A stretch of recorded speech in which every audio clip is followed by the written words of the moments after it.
আমি আমার বাসা থেকে দেখলাম যে রাস্তায় যে আমরা উঠবো, যে পেভমেন্টে যে উঠবো ক্রসিং এর সময়, ওইটাও কিন্তু বেশ উঁচু। তো সবসময় সবার জন্য সেটা সম্ভব না করা, এবং মানে বাস চলনে, রেলগাড়ি হোক, ওইটাও তো ওরভাবে মানে অ্যাডাপ্টেড না আমার কাছে, সেটা মনে হয়েছে যতটুকু আমি দেখেছি। তো আপনাদের কি সেটা মনে হয় কিছু কাজ, কি কাজ করা উচিত, কাজ কোনো হচ্ছে নাকি কোথাও?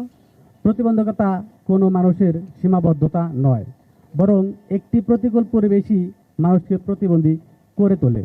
যখন একটি ভবনে র্যাম্প থাকে না, তখন একজন মানুষ কেবল শারীরিক কারণে নয়, বরং অবকাঠামোগত বৈষম্যের কারণে পিছিয়ে পড়েন। আমি বলতে চাই, শারীরিক সুস্থতার পাশাপাশি চলাফেরার স্বাধীনতা একজন প্রতিবন্ধী মানুষের মানসিক বিকাশে প্রতিবন্ধী বান্ধব ভৌত অবকাঠামো কতটা জরুরি। এক, আমাদের অধিকাংশ সরকারি ও বেসরকারি ভবনে হুইলচেয়ার ব্যবহারের জন্য উপযোগী কোনো র্যাম্প নেই, ফলে সিঁড়ি তাদের জন্য হয়ে ওঠে দুর্গম বাধা। তো গণপরিবহন যেমন বাস, ট্রেন, লঞ্চ, আপনি বললেন যে কোথাও প্রতিবন্ধী বান্ধব আসন বা ওঠানামার জন্য প্রতিবন্ধী ব্যক্তিদের বিশেষ কোনো ব্যবস্থা রাখা হয় না। পাবলিক স্পেস যেমন ফুটপাত থেকে শুরু করে শপিং মল, পার্ক, সর্বত্র যেন প্রতিবন্ধী ব্যক্তিদের প্রবেশাধিকারের পথ রুদ্র হয়ে দাঁড়ায়, মানে কঠিন হয়ে দাঁড়ায়। বলতে গেলে এদেশের মানে অধিকাংশ মানুষের জন্যই মানে ফুটপাতগুলো চলাচলের জন্য কষ্টকর।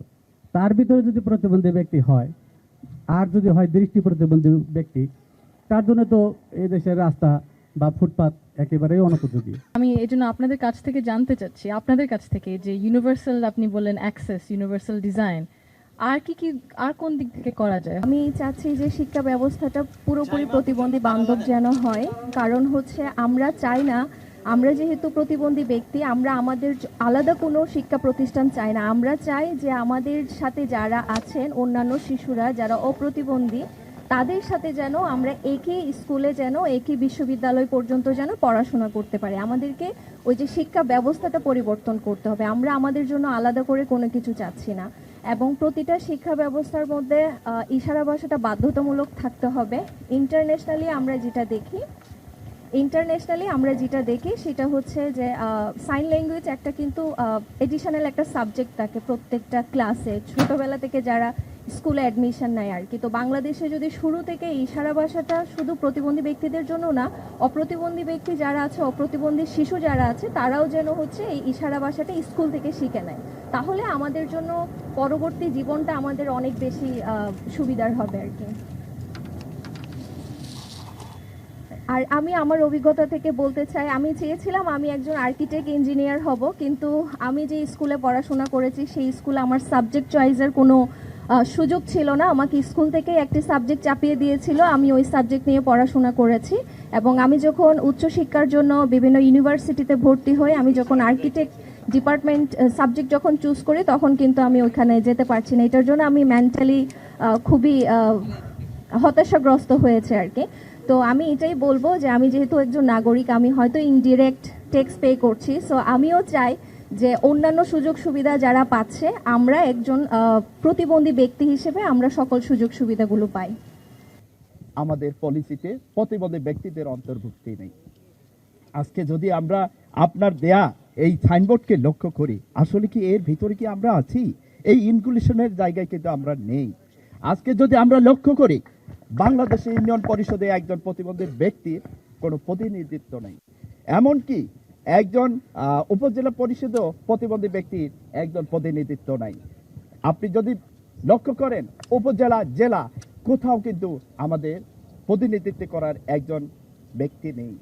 কিন্তু আমাদের ছাড়া যাহাই কিছু আপনারা পলিসি তৈরি করেন না কেন, কিন্তু সেই পলিসি কার্যকর হবে না। কারণ ব্যথাটা তো আমি বুঝি, আমার মতো আরেকজন হুইলচেয়ার সেই বুঝবে যে সে হুইলচেয়ার ইউজারের কতটুকু কষ্ট।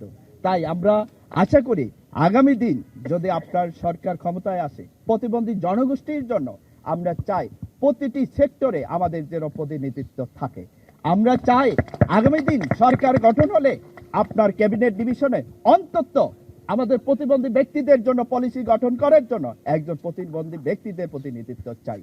তা না হলে এই দেশের 2 কোটি প্রতিবন্ধী ব্যক্তিদের জীবনমান আসলে উন্নয়ন হবে না।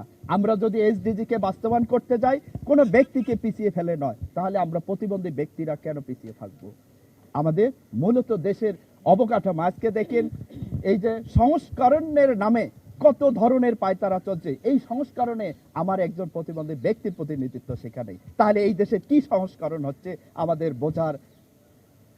বুঝতে বড়ই কষ্ট হচ্ছে যে আগামী দিন তাহলে এই 2 কোটি প্রতিবন্ধী জনগোষ্ঠীর পরিবার, আমাদেরও ভোটের যে মূল্য, আপনার ভোটেরও সেই মূল্য আছে, কিন্তু আমার ভোটের যদি সেই মূল্যায়ন করা না হয় তাহলে এই প্রতিবন্ধী ব্যক্তিদের ছাড়া এই দেশের সার্বিক উন্নয়ন করা কখনো সম্ভব না। তাই আশা করি আগামী দিন প্রতিটি সেক্টরে যেন আমাদের প্রতিবন্ধী ব্যক্তিরা একজন প্রতিনিধিত্ব থাকে।